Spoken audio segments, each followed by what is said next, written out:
Assalamualaikum warahmatullahi wabarakatuh. Selamat siang, salam sejahtera untuk kita semua. Semoga kita dalam kondisi yang sehat ya. Ini materi yang kedua. Kemarin kita sudah membahas masalah exceptional children dan juga anak berkebutuhan khusus atau special education.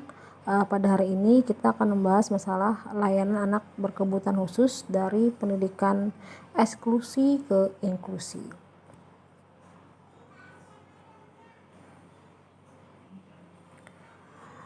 Sudah bukan rahasia umum ya bahwa di tengah-tengah kita ada sebagian anak yang memiliki kondisi yang berbeda daripada anak umumnya, bahwa ada yang terlahir ke dunia ini dengan kondisi di bawah rata-rata ataupun di atas rata-rata. Kondisi anak-anak yang memang kalau kemarin sudah ibu gambarkan dengan kurva normal, itu berada di kiri ataupun di kanan di kondisi rata-rata anak pada umumnya. Sebagian orang menyebutnya dengan anak dengan keterbatasan, atau juga ada yang mengatakan anak berkebutuhan khusus, ataupun ada juga yang menyebutnya anak cacat. Semua sebutan itu ditujukan untuk membuat pembeda antara anak-anak tersebut dengan anak-anak normal pada umumnya. Artinya anak-anak itu adalah anak-anak yang tidak sama gitu. Ada banyak istilah untuk menyebut anak-anak berkebutuhan khusus ya. Di masyarakat, sebutan untuk anak-anak berkebutuhan khusus ini juga beragam, mulai anak-anak cacat, anak dengan keterbatasan, anak yang berbeda, dan banyak lagi istilah-istilah yang lain. Howard and Orlaski itu lebih memilih untuk menyebutnya dengan anak luar biasa atau seperti yang ada dalam PowerPoint, exceptional children. Anak luar biasa ini adalah inklusi atau istilah inklusi yang merujuk pada anak-anak yang menunjukkan perilaku yang berbeda daripada anak umumnya. Bisa saja di bawah ataupun di atas kondisi normal. Untuk itu, program pendidikan spesial ditujukan untuk mereka. Istilah anak luar biasa juga termasuk kepada anak-anak yang memiliki intelektual bawaan lahir dan bisa juga untuk anak-anak dengan keterbelakangan mental ya. Pengertian anak luar biasa ini menurut Howard dan Orlansky tadi terdengar lebih manusiawi dan merepresentasikan semua perbedaan dari anak berkebutuhan khusus pada anak umumnya, karena sifatnya lebih positif ya kalau anak-anak luar biasa.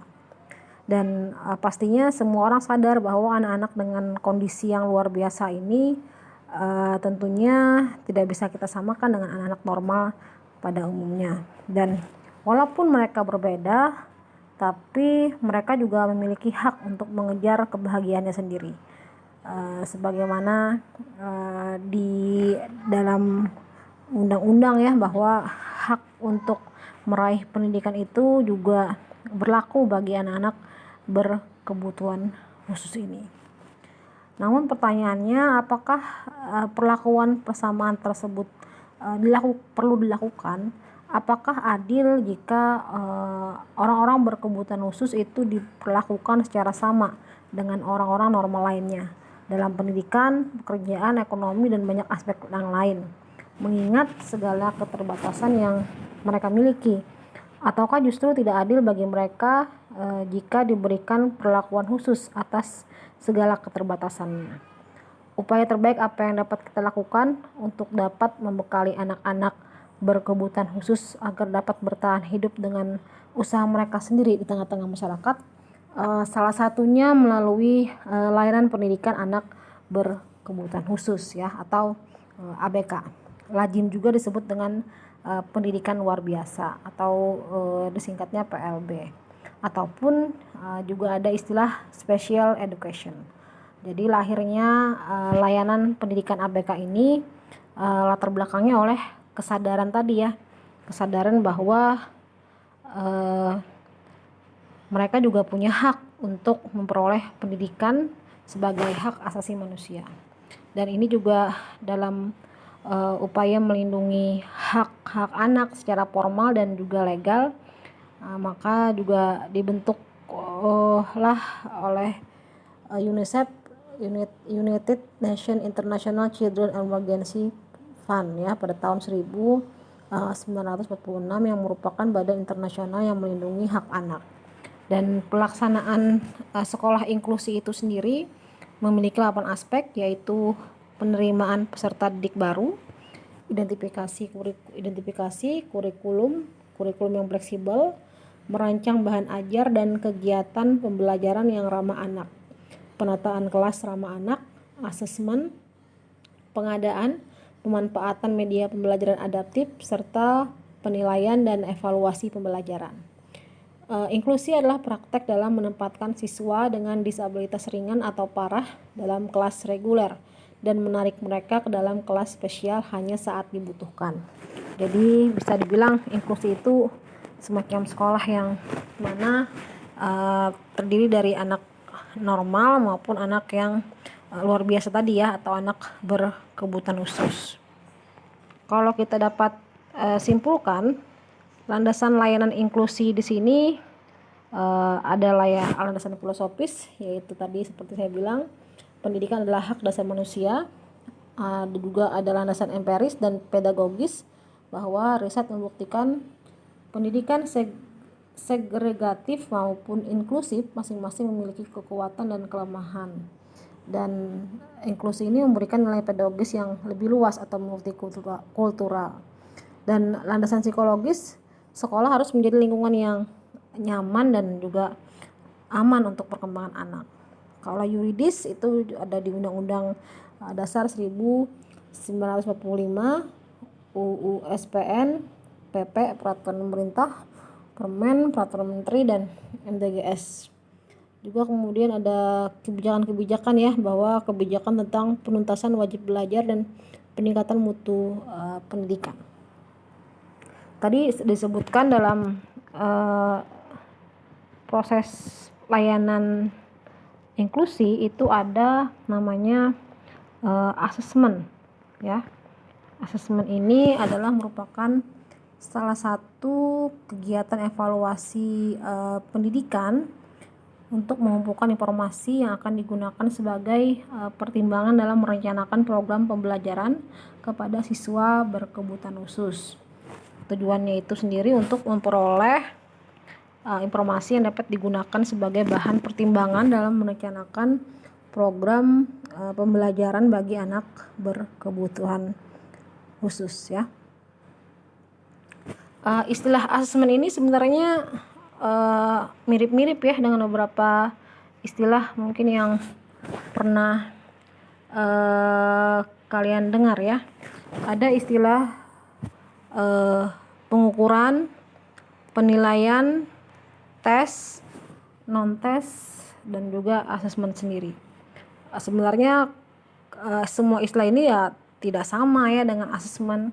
Kalau pengukuran itu lebih memberikan angka atau kuantifikasi kepada suatu objek menurut suatu ukuran atau aturan tertentu, atau bisa juga membandingkan sesuatu dengan suatu ukuran tertentu, itu secara kuantitatif. Itu yang namanya pengukuran. Misalnya sutas tali dinyatakan memiliki panjang 1,5 meter setelah dilakukan membanding dengan alat ukur meteran.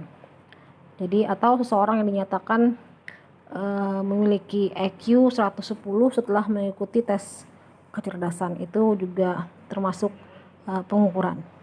Kalau penilaian itu penetapan makna atau keputusan terhadap sesuatu berdasarkan data hasil pengukuran atau berdasarkan suatu aturan tertentu. Penilaian biasanya didahului oleh pengukuran ya, sehingga pengukuran sering dianggap bagian dari kegiatan penelitian. Dan tes sendiri keterlibatan suatu pengetesan ya. Ada tes yang sifatnya tes tertulis ataupun yang sifatnya tidak tertulis gitu. Ada juga yang non tes ya. Non tes ini seperti observasi ataupun mungkin wawancara, dan yang terakhir asesmen. Sebenarnya sih semua istilah-istilah ini tuh ada semua di asesmen. Jadi kalau misalkan kita kaitkan pengertiannya asesmen itu jauh lebih luas, dan pengukuran, penilaian, tes, non tes itu juga termasuk dalam proses asesmen. Asesmen dalam pendidikan khusus lebih spesifik bisa diartikan sebagai proses sistematik dalam mengumpulkan informasi yang terkait dengan pendidikan dengan tujuan untuk membuat keputusan legal dan keputusan pembelajaran tentang ketentuan atau penentuan atau penyediaan layanan-layanan khusus. Keputusan yang diambil dalam proses hasil asesmen ini terkait dengan pertanyaan siapa yang akan menerima layanan pendidikan khusus, kemudian juga terkait dengan layanan pendidikan khusus, baik pengadaan ruang sumber dayanya, kemudian juga orang-orang yang terlibat. Juga keputusan ini sangat bergantung pada ringan, sedang, dan beratnya disabilitas pada anak ya. Jadi proses asesmen itu menjawab pertanyaan-pertanyaan tadi. Kemudian aspek-aspek penting dalam asesmen itu, pertama, asesmen adalah proses yang dilakukan secara terus-menerus. Jadi tidak hanya di awal, tapi asesmen juga bisa dilakukan di tengah maupun juga di akhir gitu. Artinya asesmen itu terus berlanjut sampai si anak mungkin sudah lulus dari sekolah itu. Kemudian yang kedua, sistematik ya. Jadi dalam proses asesmen itu melibatkan banyak orang gitu, melibatkan tim yang multidisipliner, jadi berlatar belakang berbeda-beda gitu. Bisa jadi gurunya, baik itu guru-guru kelas atau mungkin tim sekolah atau juga orang tua yang menjadi sumber informasi. Ketika sumber informasi dari proses kepada guru, orang tua sudah diperoleh, maka biasanya juga akan dibantu, ini catatan dengan rujukan ya, dibantu oleh psikolog, guru yang memang PLB, guru pendidikan luar biasa, terapis, bahkan juga dokter. Artinya untuk proses asesmen itu memang banyak yang terlibat gitu, tidak bisa satu orang saja langsung memutuskan. Kemudian ketiga, fokus pada pengumpulan informasi yang terkait pendidikan, misalnya prestasi sekolah, untuk menilai kemajuan siswa yang berkaitan dengan semua bidang dalam kurikulum sekolah. Kemudian dalam prestasi akademik, para ahli melihat keterampilan siswa. Jadi sebaiknya juga dalam proses asesmen itu dilihat informasi-informasi yang terkait dengan prestasi akademik ya, baik itu kelebihan si anak, kelemahan si anak, sehingga nanti dalam proses penyusunan kurikulum bagi anak itu bisa terfasilitasi, bisa juga optimalisasi dari apa yang sudah dimiliki oleh anak. Kemudian dalam lingkungan belajar juga seperti apa, itu juga perlu diketahui, misalkan bagaimana partisipasi siswa atau anak di dalam belajar di kelas, dan semua informasi ini untuk mengetahui kekuatan dan kelemahan siswa dan jenis macam dukungan yang mereka perlukan untuk keberhasilan mereka di sekolah. Kemudian aspek penting lainnya, nomor 4 itu mengumpulkan informasi dalam rangka membuat keputusan penting tentang pendidikan yang diterima di sekolah untuk anak berkebutuhan khusus. Keputusan tersebut untuk penentuan apakah siswa-siswa tersebut layak untuk mendapatkan pembelajaran yang tepat ya, atau layanan pendidikan khusus yang tepat.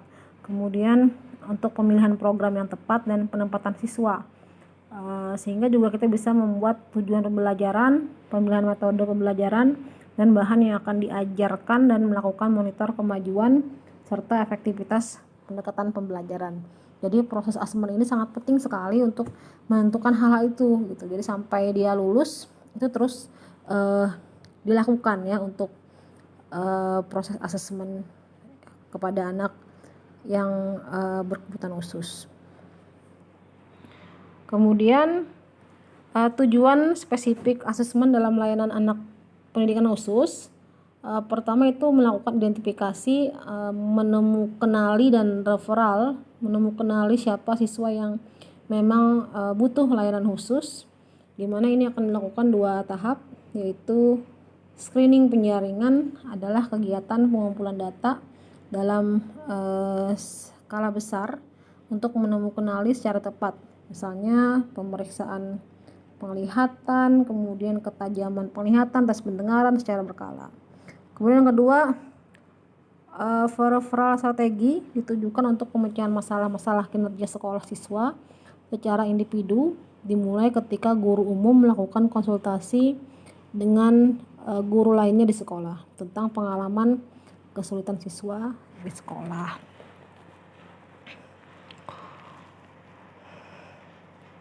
Ini kurang lebih ya gambaran dari proses asesmen dan identifikasi. Jadi screening dilakukan, identifikasi dilakukan, kemudian biasanya akan dirujuk. Jadi ini semacam tahapan atau sistem dalam proses asesmen gitu.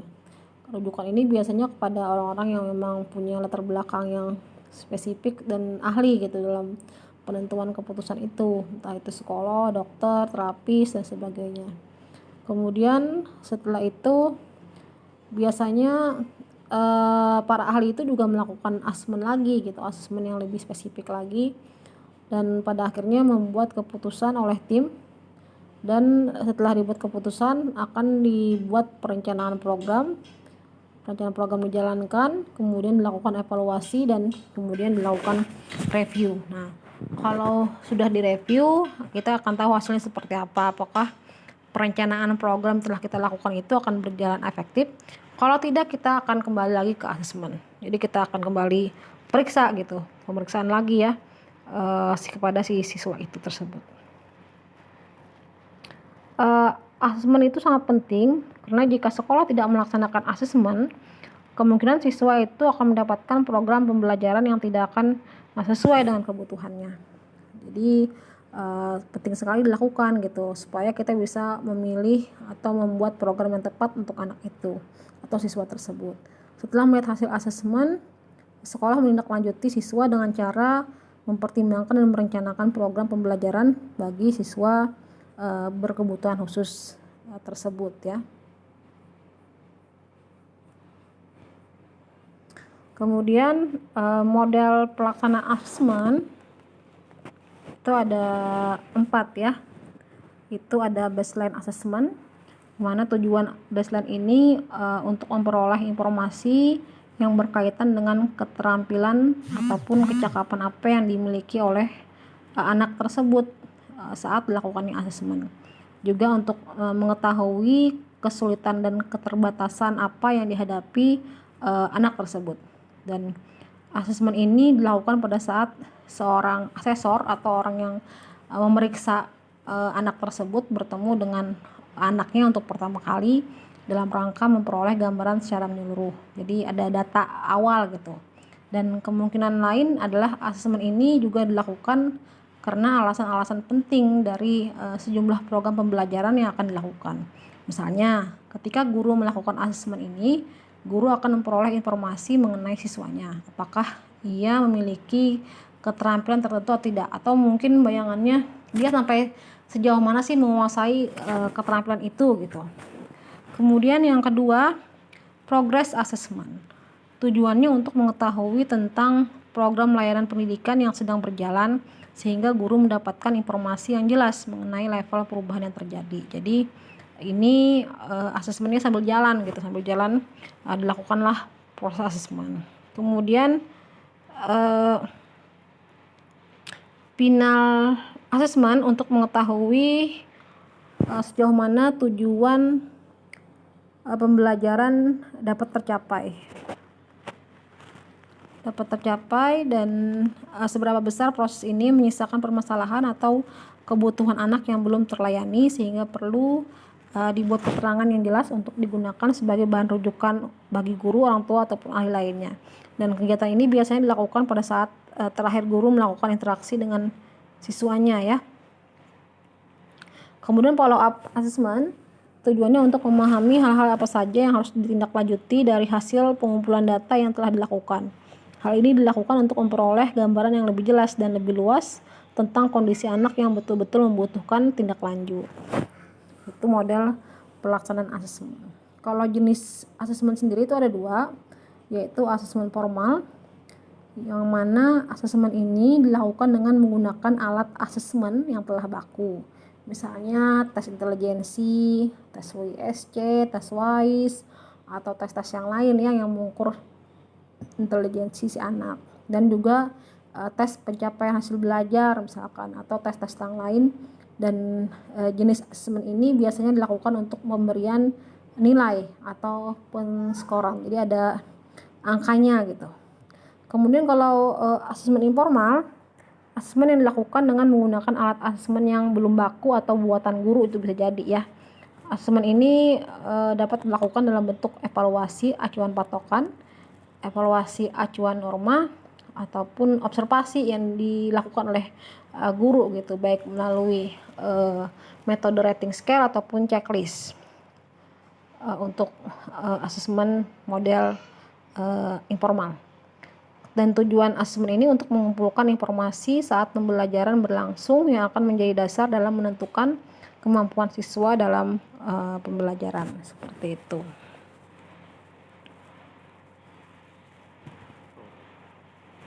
Nah, jadi layanan pendidikan inklusi ini, model layanan pendidikan ABK inklusi ini sejalan dengan teori pijakan dari Vygotsky. Prinsip dasar dari teori ini bahwa anak melakukan proses membangun berbagai pengetahuannya tidak terlepas dari pengaruh sosial di mana anak berada. Vygotsky percaya bahwa proses kognitif anak berkembang optimal ketika di sekolah, yaitu saat anak berinteraksi dengan teman dan guru. Oleh karena itu, upaya terbaik agar ABK dapat bertahan hidup dengan kemampuan sendiri di masyarakat adalah dengan ia dibaurkan dengan kelas reguler. Itu ya secara umum kesimpulan dari kenapa layanan pendidikan inklusi ini muncul gitu untuk anak-anak yang luar biasa ini.